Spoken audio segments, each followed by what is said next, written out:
A cirurgia plástica, a gente trata a demanda do paciente de uma forma mais objetiva e a gente tem que alinhar a expectativa do paciente de acordo com o que a gente consegue entregar. Se o paciente deseja algo que a gente não consegue entregar, a gente não pode fazer a cirurgia.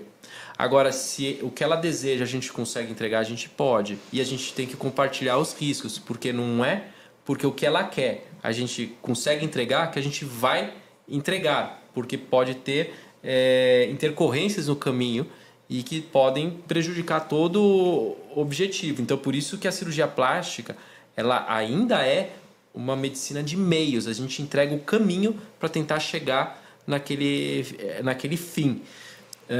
Mas a endocrinologia, né, o uso de hormônio de forma estética tem um preço muito a longo prazo e que ninguém aborda. E ninguém fala isso. Ninguém vai falar, quem olha, tá te vendendo não tá falando isso. Você usaria um remédio para você se sentir melhor, que vai te deixar com a voz rouca, vai fazer crescer pelo no corpo, acne, vai perder cabelo, vai ficar com espinha, clitóris grande. E com clitóris grande, mas vai aumentar seu libido. Você tomaria? Então. E é importante também para quem tá chegando agora e é novo no canal, né, que saiba que a doutora Lorena e o doutor Fernando são casados. Então é legal que quando um passa com, né, dependendo de qual que é a orientação ali, o desejo do paciente, um já compartilha com o outro, sim, né? E atendendo no mesmo consultório conseguem ter essa integração, não só de vocês, mas também de várias outras especialidades. Não tô falando de marketing, mas várias outras. Aqui o Instituto Amato, todo mundo trabalha aqui, é médico da família, então a gente tem uma interação muito grande entre pacientes, né? Muitos pacientes em comum se beneficiam porque realmente a gente consegue dar uma atenção mais ampla, né? Então, as pacientes, por exemplo, que eu tenho em conjunto com a Lorena, a gente geralmente conversa sobre os casos em casa.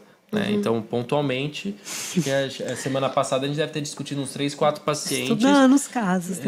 Para tentar melhorar. Sempre a gente tenta ver outros pontos de vista, discutir algo que pode complementar. A gente está até discutindo um resultado de exame, né? Um índice de gordura visceral aí, que tem muitos pacientes que querem fazer cirurgia plástica e tem um índice de gordura visceral aumentado, né? Então a gente estava dentro da barriga, e a plástica não vai tirar. Não vai. Então às vezes a paciente vem para o plástico e esse excesso de gordura que ela tem dentro, às vezes a paciente está reclamando que o abdômen tem estômago alto, já fez cirurgia a plástica, abdominoplastia, ficou com o estômago alto. Aí você vai ver a paciente tem uma gordura intraabdominal maior do que o índice normal, né? Então, essa é algo que a gente estava discutindo hoje, na verdade. Então, esse índice, como a gente tentar abordar melhor essas pacientes. Sim, é legal ter essa interação.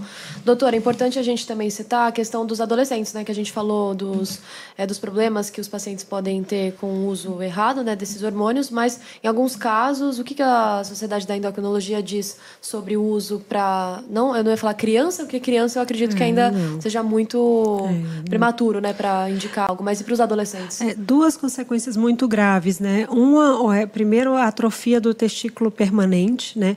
Dependência psíquica, quanto mais novo, mais você tem esse potencial de dependência psíquica, né, para os adolescentes. E olha a gravidade agora, com tantas mulheres jovens utilizando, a grande maioria não consegue se reproduzir, não consegue engravidar quando está usando testosterona por motivos óbvios, né? Tá cheio de hormônio masculino. Mas caso engravide, o bebê, se num adulto aumenta a clitóris, um bebê do sexo feminino, numa mulher usando qualquer hormônio androgênico, dá muito problema. Problemas muito graves, né, de diferenciação sexual. A criança é uma menina, mas nasce como um menino, entendeu? E isso é muito grave. E ninguém fala, né? Todas as cirurgias de transição de gênero, elas foram desenvolvidas porque existem os pacientes que têm uma classificação chamada intersexo. Então, elas têm um cromossomo, né, de um determinado gênero, né, de um determinado masculino ou feminino, XY, e tem o desenvolvimento dos caracteres secundários do oposto, por conta ou intermediário. Intermediário. Às vezes fica com uma genitália ambígua. Ou seja, a gente falou do clítoris aumentado, mas às vezes o paciente tem um pênis com uma vagina. Isso é um pseudo-hermafrodita, porque para ser hermafrodita precisaria ter o gônada dos dois sexos, né? Precisa ter um raro. ovário e um testículo. Isso é extremamente raro, porque para ter isso precisaria ser XX e XY, que é possível, né? Existem os mosaicos, não é isso? Não, mas o bebezinho, inclusive, fecha a vagina, os grandes lábios, fica parecendo um sacro escrotal sem testículo. É como se nascesse uma criança com criptorquidismo, testículo na barriga, que todo mundo sabe o que acontece.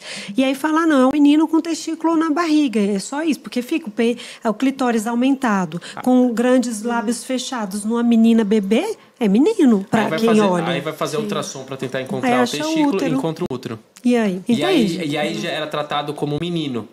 Então, e todas essas polêmicas... Deu nome de menino. Também. Todas essas polêmicas da transição de gêneros existe, e eu acho que isso é muito importante. Esses pacientes é uma minoria muito pequena desses pacientes de intersexo, mas que precisam de um acolhimento muito grande, porque são os pacientes que estão no meio do caminho mesmo e precisam de ajuda, né? Então, as cirurgias foram desenvolvidas principalmente nesses casos, né?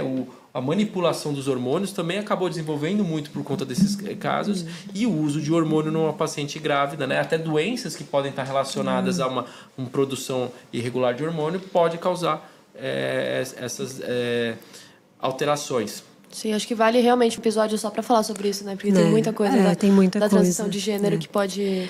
E eu acho que até para quem não passa pelo processo, não tem ninguém próximo que passe, mas acho que muita gente tem curiosidade, né? De saber como que funciona isso.